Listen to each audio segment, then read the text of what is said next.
Today we're in the studio and Dean Mellor has popped in and to say good day. So I figure since just before the trip this is as clean as it will ever be, it's probably a great idea to have a look over all the accessories and all the modifications that we've made to this vehicle to help us get the job done. The thing looks absolutely stunning at the moment. It is spotless. So tomorrow morning we're heading across the Simpson Desert. We are going to be doing the Madigan line.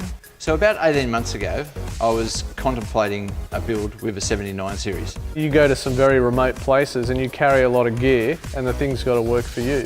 There's nothing standard on the market that would suit your requirements, is there? No, I must admit I even looked at the Dodge Ram for a bit there, but I worked out that the payload, it just didn't have the payload for me to cart my gear. So we simply went to Illawarra Toyota, told them that I wanted to buy this truck, but there was all these mods that needed to be done on it. They organised everything. So they organised sourcing the vehicle. They shipped it to Melbourne to Mark's four-wheel drive adapters. It goes down there for a second stage of manufacture. They build the vehicle to the specifications that is listed with Canberra for a national certification for this type of build. It's then taken to Recaro, who had an engineer work out and calculate exactly what needed to be done with the rear seat conversion. So we've converted it to a three-seater. It then went to Trig Point to put the service body on. It then came back to Sydney for registration at Illawarra Toyota. The vehicle itself registered at this point is 3,010 kilos, I believe. That included 75 kilos of water and fuel. So straight after registration, we took the vehicle to ARB in Moorebank, who had assigned a team of builders to put it all together. So these guys had only 2 weeks to do their work. We took it from there to Queensland to get a paint protection organised through Changi, A1 Custom, he's an amazing guy. And fortunately, Australia has some amazing products. Everything here is an Australian product. You're very lucky. I mean, Australia's got the best four-wheel drive aftermarket industry in the world, bar none. Well, let's start from the front, Dino, and let's talk about what's on here. So this is ARB's 79 series deluxe bar. It's got a bit of a name in the background where they call it the big tube bar. They've basically gone for a bigger rail. Without a doubt, the best looking bar on the market, I reckon. We've got the AR32s on the front, which put out a huge amount of light, which I really love. Just these two lights on their own do a fantastic job. One Platinum Xeon 12,000 with synthetic rope. Yeah, with the synthetic rope, I mean, that takes a hell of a lot of weight out of it, doesn't it? That's correct. We have a rated recovery point. Yeah, a rated ARB recovery point there, yeah. For the guys at Safari 4x4 Engineering, we're a huge help. Give me an understanding of what could be done with a vehicle like this, fitted with DPF systems, could be done actually safely. You've gone with some BFGs, I notice, on this vehicle.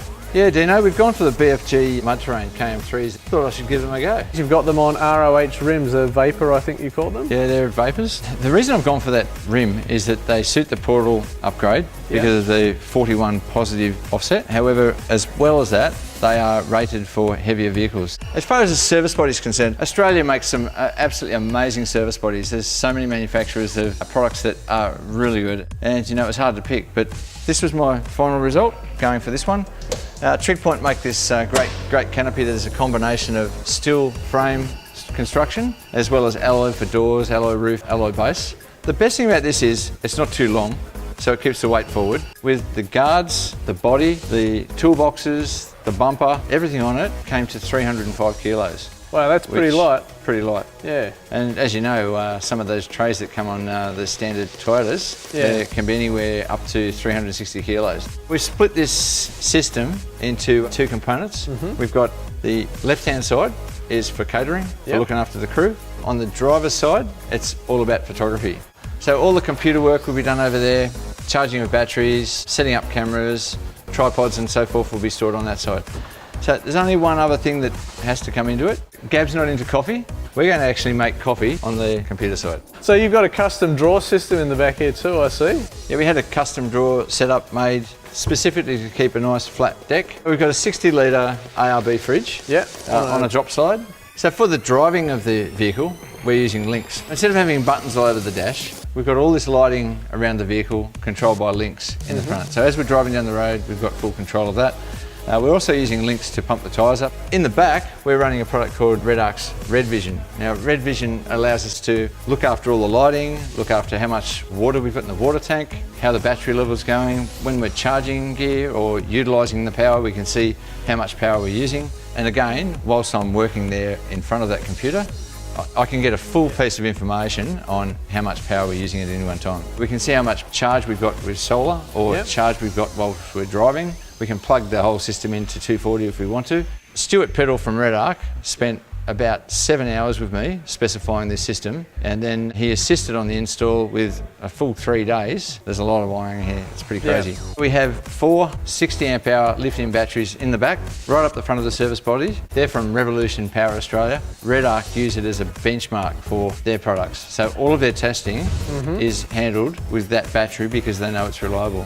And you've got 2 fixed solar panels up on the roof of the service body there? That's correct, a total of 300 watts of solar. And we have literally covered the whole service body to make sure that I don't end up putting any more load up the top there. So the system powers up a 3000 watt inverter.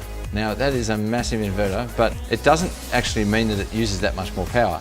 So if I'm only charging small batteries, it's not using heaps of power. But when I do need the power, we're pretty sure that we're not going to have a hard drive just turn off on us because of a power outage. And it will even run a coffee machine. Well, that's very important. So underneath we've got a 75 litre water tank, and we've upgraded the fuel. So we've got an ARB Frontier tank, which gives us a whopping 180 litres of fuel. At the back of the service body, we've got the Heyman Reese X-Bar. Oh, it's phenomenal. It's a great design. It's got those 3 rated recovery points as well as your tow bar. So turning the cabin to be a 3-seater gives me more capacity for camera gear. I want to move the cameras forward. We've got about 80 kilos of camera gear that instead of putting it in the service body, we've got that behind the driver's seat. It gives us great access to the gear and we know that it's safe. Interior wise, to get it away from that farm truck look, we've got a full set of Recaros. Each of these seats are different. We've also got the Department Interior console, plus a rear console for the person that might be sitting in the back. It's a much more modern look, and wow, it looks completely different to original. As well as this, Gab's idea, since I can't even use the mirror, why don't we put the HX1 up there?